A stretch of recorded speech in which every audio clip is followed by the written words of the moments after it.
উপর কিভাবে জুলুম করে আপনারা দেখে থাকবেন। বর্তমান জামানায় সোশ্যাল মিডিয়াতে একটি ভিডিও ভাইরাল, আবুল সরকার ফাউল সরকার নামে এক বাউল, সে এসে বলতেছে কুরআনুল কারীমের মধ্যে আল্লাহ তাআলা সূরা নাসের মধ্যে শুধু নাচ নাচ করে, অর্থাৎ আল্লাহ তাআলা নাচার কথা বলতেছেন।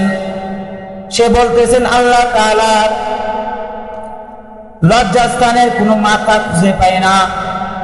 এই সমস্ত ভণ্ড, এই সমস্ত নাস্তিক আল্লাহ তাআলার সাথে আল্লাহ তাআলাকে নিয়ে কটূক্তি করে, অথচ সে নিজে জানে না তার নামের অর্থ কি, বাউল মানে কি।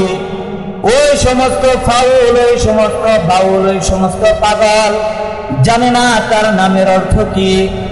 গুগলের মধ্যে সার্চ দিলে দেখতে পারবেন, বাংলায় লিখবেন বাউল নামের অর্থ কি, বাউল শব্দের অর্থ কি, গুগলে স্পষ্ট করে দেখিয়ে দেওয়া হবে বাউল শব্দের অর্থ উন্মাদ, পাগল, খ্যাপা।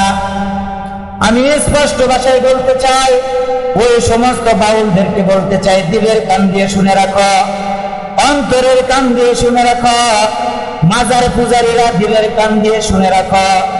আল্লাহকে নিয়ে যদি কটূক্তি করা হয়, রাসূলকে নিয়ে যদি কটূক্তি করা হয়, তাহলে তোমাদেরকে স্পষ্ট ভাষায় বলতে চাই, বুলবুলি পাখির পিছনের অংশটা মনে রাখবা। যদি আল্লাহ তাআলাকে নিয়ে কটূক্তি করা হয়, যদি এমন আউল ফাউল কথা বলা হয়, তোমাদের পরিণতি হবে বুলবুলি পাখির মতো।